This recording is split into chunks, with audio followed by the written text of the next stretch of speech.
ഇന്ന് രാവിലെ തന്നെ നേരെ വൈകിയേനെ എണീച്ചിട്ട്. അത് രാത്രി ആയതുപോലെ നല്ല പനിയേനെ. നമ്മൾ കടന്നിറങ്ങാൻ കുറേ നേരം വൈകിയേനെ. രാവിലെ തന്നെ പുട്ടും കടലക്കറിയേനെ. നേരെ വൈകുമ്പോഴൊക്കെ ഇവിടെ വേഗം ഉണ്ടാക്കൽ പുട്ടാണേ.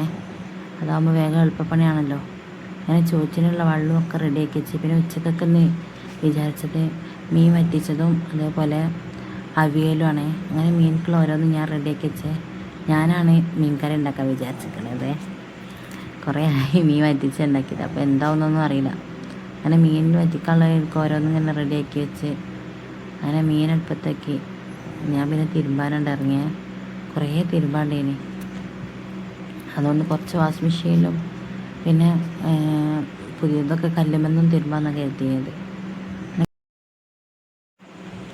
അങ്ങനെ കുറേയൊക്കെ കല്ലുമെല്ലും തിരുമ്പി പകുതി വാഷിംഗ് മെഷീനിലോട്ടെ. കുറേ 10 വിരിപ്പൊക്കെ തിരുമ്പാടിയാണ്. അപ്പോൾ അതൊക്കെ ഞാൻ വാഷിംഗ് മെഷീനിൽ കണ്ടിട്ടൊക്കെയാണ്.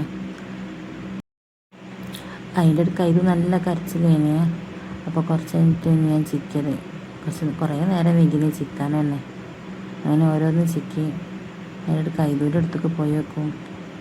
അവനക്ക് എപ്പോഴും പനിച്ചാൽ പിന്നെ അവൻ്റെ കാര്യം പറയുന്നേ വേണ്ടേ. എപ്പോഴും ഞാൻ അടുത്തിങ്ങനെ വേണം.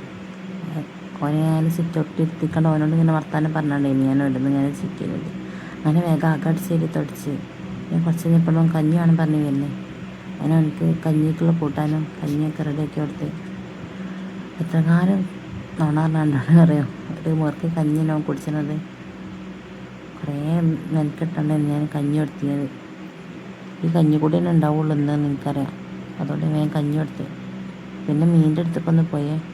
അവനക്ക് പിന്നെ ഇടയ്ക്കിടയ്ക്ക് മീനൊന്ന് കാണേണ്ടി വരും. അപ്പോൾ മീനിൻ്റെ അടുത്ത് പോയി അതിൻ്റെ അടുക്കാണ് ഈ വെള്ളം വന്നത്. ഇവിടെ മറ്റേ ജപ്പാൻകുടി വെള്ളമല്ലേ, അതേപോലെ മറ്റേ ചാലിയാറിൻ്റെ വെള്ളം വരലുണ്ട്.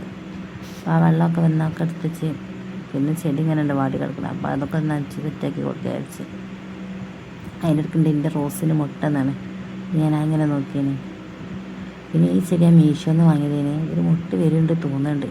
എന്താ പൂവെന്നൊന്നും അറിയില്ല. ഇനി പൂവ് വന്നിട്ട് കാണിച്ചെൻ്റെ. അങ്ങനെ അതൊക്കെ ഒന്ന് കുറച്ച് നേരം നോക്കി കുത്തിർന്ന് പിന്നെ കുളിച്ചാൻ പോയേ. കുളിച്ച് വന്നപ്പം ഇതുവരെ കുളിപ്പിച്ച്. പിന്നെ ഞാൻ കുളിച്ച് പിന്നെ അങ്ങനെ കുളിച്ചൊക്കെ മാറ്റി സെറ്റായി വന്ന് ഇതുണ്ട് ലേസ് എന്നാണ്. അങ്ങനെ ഓൻ്റെയിലൊന്ന് പോയി കയ്യാട്ടി വെക്കി. അപ്പം പിന്നെ എല്ലാം എനിക്ക് തരും കേട്ടോ. നല്ല സ്നേഹമുള്ള കുട്ടിയാണ് മാഷാല്ല. ഓൻ എന്ത് തിന്നാലും എനിക്കും കൊണ്ടുവന്ന് തരും.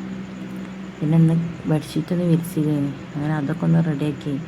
അതിനെടുക്കുമ്പോൾ ഭയങ്കര കരച്ചിലേനി. അപ്പോൾ എനിക്ക് പനി കൂടീനി. പിന്നെ ഓനെ കുറേ സമാധാനിപ്പിച്ചു. പിന്നെ അതിൻ്റെ ഇടയ്ക്ക് ബെഡ്ഷീറ്റ് വിരിച്ചും അങ്ങനെ അങ്ങനെ ഓരോ പണി തന്നെയാണ്. അങ്ങനെ അസുഖമായ പിന്നെ പറയണ്ട. പിന്നെ എല്ലാ ചെറിയ മക്കളും അങ്ങനെ തന്നെ കേൾക്കാറല്ലോ. കുട്ടിയൊക്കെ അസുഖമായ പിന്നെ അമ്മമാരെ കഥ പറയുന്നേ വേണ്ട. അങ്ങനെ ഓനെ കുറേ എടുത്തതൊക്കെ. പിന്നെ എനിക്ക് വശിക്കുക. അപ്പോൾ ഞാൻ പോയി ചോറുന്ന് മീനും അതേപോലെ അവിയലും പപ്പടം പൊരിച്ചണ്ടീ കേട്ടോ. അതിൻ്റെ ഇടയിൽ എടുക്കാൻ മറന്നുപോയി. ചോറുന്നാണ്ട് ഓനെ ഞാൻ ഉറക്കി. പിന്നെ വൈകുന്നേരം പിന്നെ ഓനെ ഡോക്ടറെ കാണിക്കാനേ.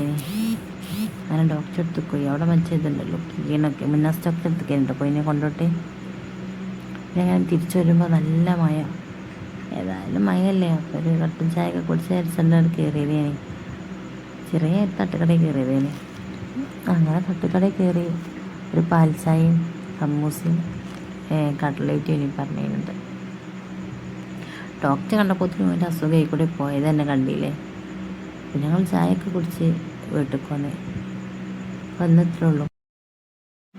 അപ്പോൾ എല്ലാവരും സബ്സ്ക്രൈബ് ചെയ്ത് സപ്പോർട്ട് ചെയ്യണേ. ബായ്.